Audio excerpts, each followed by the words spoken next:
بسم الله الرحمن الرحیم. قدرمندو لیدونکو او اوریدونکو او ګرانو هیوادوالو سلامونه احترامات مې ومنئ. نن 4 د مارچ کال 2018 چې د چهارشنبې ورځ سره سمون خوري د روژې مبارکې 15مه ورځ ده. ستاسو خدمت کې حاضر یم. د نن ورځ موضوعات ټول بیا ګرم او داغ موضوعات دي، چون خپله د افغانستان او د پاکستان ترمنځ جګړه روانه ده، سره دې چې هر ورځ د هغه اړې د ډیورند د کرښې هغه اړې کافي جهادي راپورونه راځي، خو زه په نسبت د خپل د موضوعاتو هغه نشم راخیستلی، خو زه ساتم انشاءالله په مناسب موقع کې تاسو ته وړاندې کوم. اوس چون زموږ خپله دلته د جهاد موضوعات د پاکستان په خلاف ګرم دي، او عین حال کې هلته د ایران جهاد د اسرائیل او د امریکې په خلاف هلته ډیر ګرم دی. نو دغه موضوعات زموږ ایله دغه وخت پوره کوي، نو زه په دې بابت دغه نړیوال سیمه ییز او دغه موضوعات راخلم، تاسو سره شریکوم، ځکه د دې دواړو موضوعاتو مستقیما اغیزه زموږ ستاسو په ژوند باندې ده. د افغانستان متعلق خبرونه دا دي چې بعضې رسانې وایي چې په قندهار کې اسلامي امارت قواو د F-16 یا F-14 یو طیاره راپرځولې ده، یو پاکستاني ټانک یې له منځه وړی دی، همدارنګې 15 پوستې ترېنه نیولې دي، 100 کسه یې پکې وژلي دي، او 16 نه تر 15 کیلومتره د هغه اړه د ډیورند د کرښې دوی اوښتي دي، چې دا دغه خبر ورکړ شوی دی. کمیساري د پاکستان د ډنډ پتان سره چې وه هلته فتح شوې ده، او همدارنګې یو ټانک د شینکۍ ولسوالۍ د پکتیکا ولایت په دغې کې چې کله د انګور اډې خوا نه را روانو او په افغانستان باندې وار کو، دا ټانک دی له منځه وړی دی. همدارنګې د افغانستان د وزارت دفاع ویان وایي چې مجموعاً د پاکستان 40 پوستې فتح شوي دي، نیول شوي دي، 150 تنه عساکر یې له منځه وړل شوي دي، 200 تنه زخمیان لري، او په تیره شپه نه تر اوسه چې پاکستان په خپله هم تایید کړی دی چې 30 حملې د اسلامي امارت د خوا نه د دوی په سر باندې شوي دي. د نن د تیرو ورځې په 40 ساعتو کې 2 ډرون طیارې هم چې یو په پروان ولایت کې او بل په ننګرهار ولایت کې دا راپرځول شوي دي او راغورځول شوي دي. پاکستان ادعا لري چې دوی د افغانستان خاوره کې کافي دننه راغلي دي، او دوی غواړي د دې خاورې نه بفر زون جوړ کړي. د دغې وزارت دفاع ویان وایي چې د افغانستان په دې فتوحاتو کې چې کړي دي 40 پوستې نیولې دي، پاکستانیان 150 تنه وژلي، د افغانستان د ملي اردو 28 تنه په شهادت رسیدلي، او 42 تنه ټپیان شوي دي، چې په دې رقم سره دا کې ادعاګانې دواړو خوا نه دي.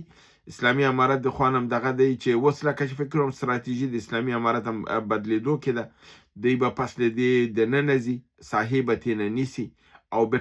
بیرته به یې نه ورکوي. پخوا دوی دا کوشش نه کوو، اوس تازه دا تصمیم نیول شوی دی، چون پاکستان دروغ وایي چې موږ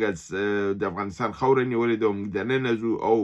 نړیواله سطح باندې دوی اوس یو پبلیسیټي کوي. د هغې په مقابل کې اسلامي امارت ممکن عملي د دې خاوره ځمکه ونیسي، خپل بیرغ پرې ودروي او دا ثابته کړي چې ځای موږ نیولی دی، تاسو نه دی نیولی. دویم نړیوال خبر دا دی چې یو ناتایید شوی خبر وایي چې مجتبی خامنه‌ای د خامنه‌ای زوی چې لومړي سر کې په هغه د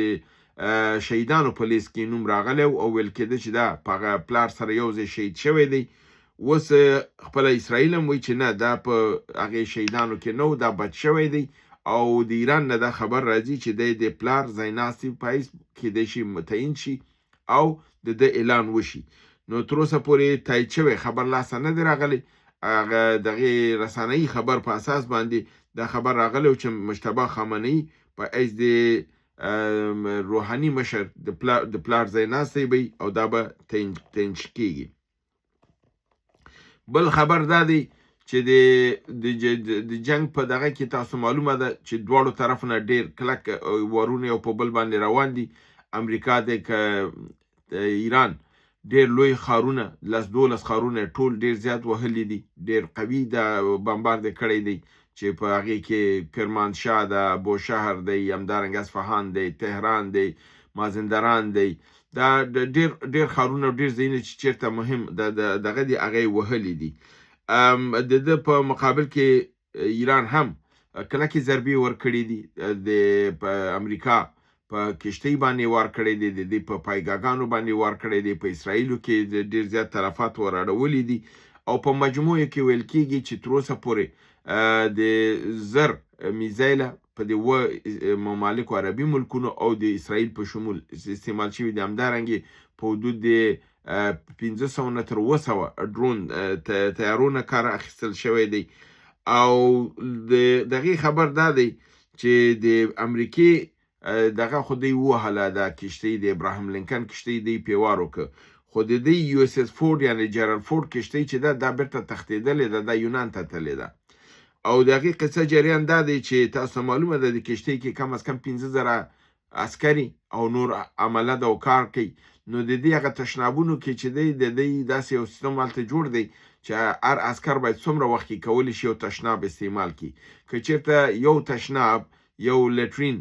خرابیږي نو دا په د نورو لټرینونو باندې تعداد د عساکرو زیاتیږي او که چېرته 2-3 لټرینه خراب شي نو په هغه صورت کې دا خو په عمل ته کشتۍ کې د دفعه تنده نشي جوړولی، دا باید یو ځای کې لنګر اندازه شي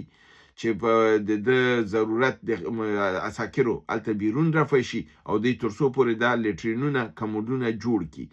نو ویل کېږي چې د دغې لټرینونو په بهانه باندې دوی د یونان بندرګاه ته تللی دي او ویلي دي چې دا خو زموږ لټرینونه خراب دي، خو رسنۍ خبرونه دا اوس تاییدوي چې دا اصلا یو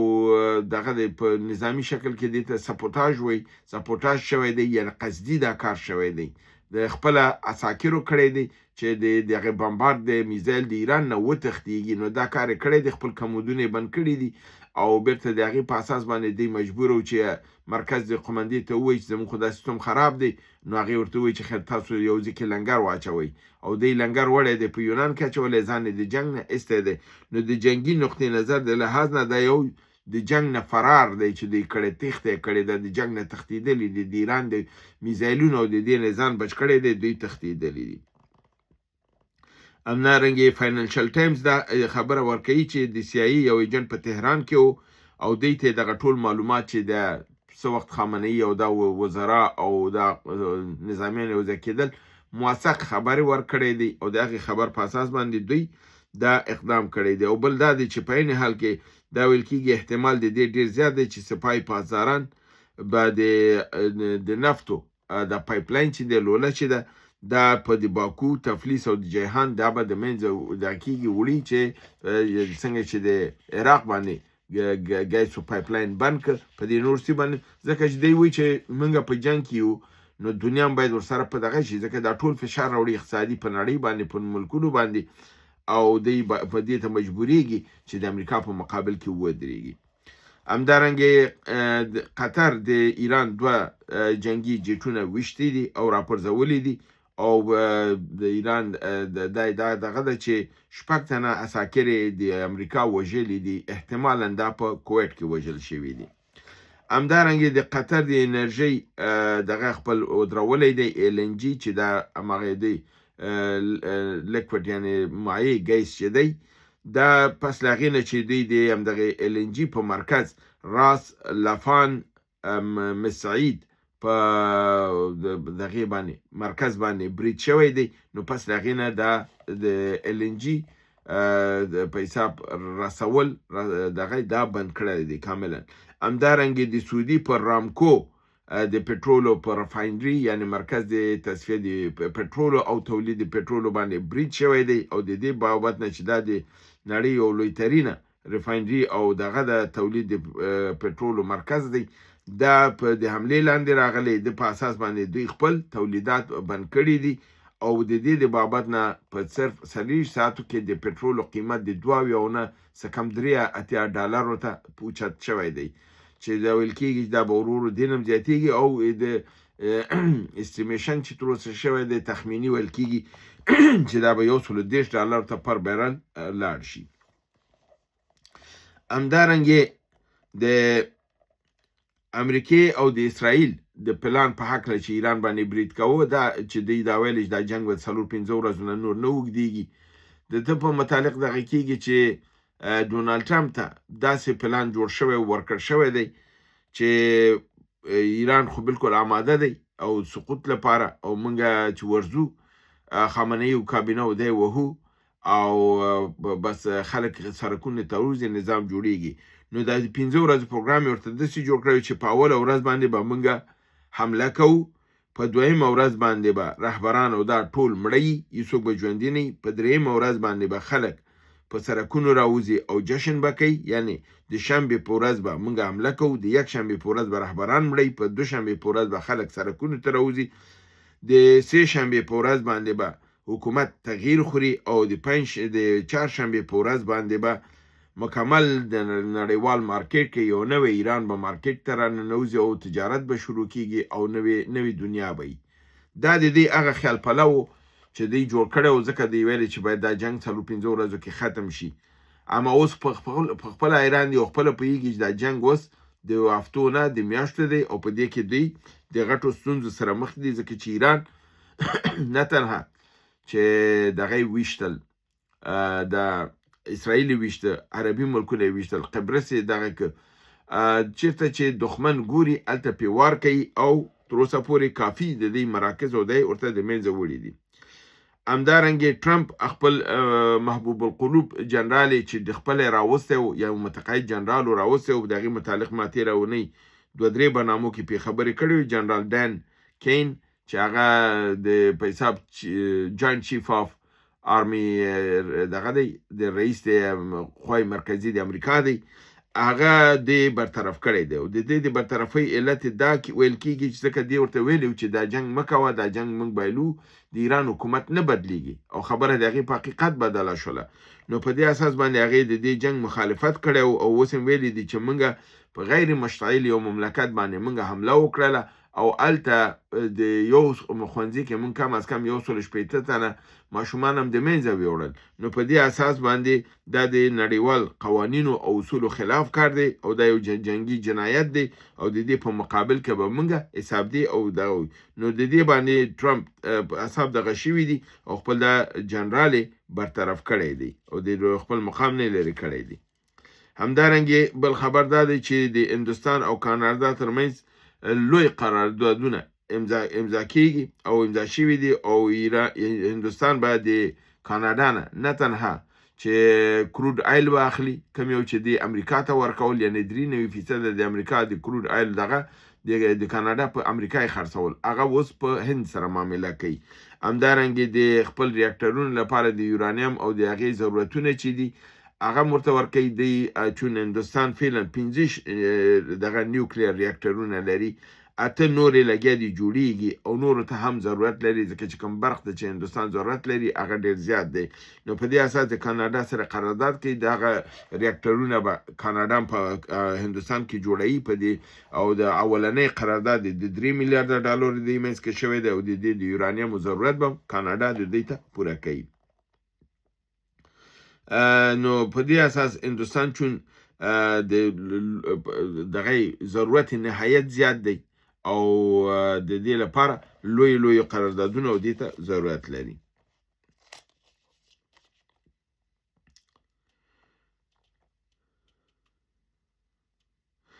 بل ډېر یو مهم خبر دا دی چې تصنیم نیوز د ایران دا خبر ورکړی دی، د وزیر خارجه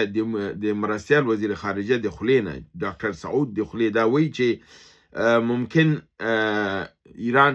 په نن شپه د پاکستان ته باندې برید وکړي او د هغې دغه بریدونه چې کوم 2 بریده د دې خاورې نه پر ایران باندې شوي د هغې ځواب به ورته ورکړي.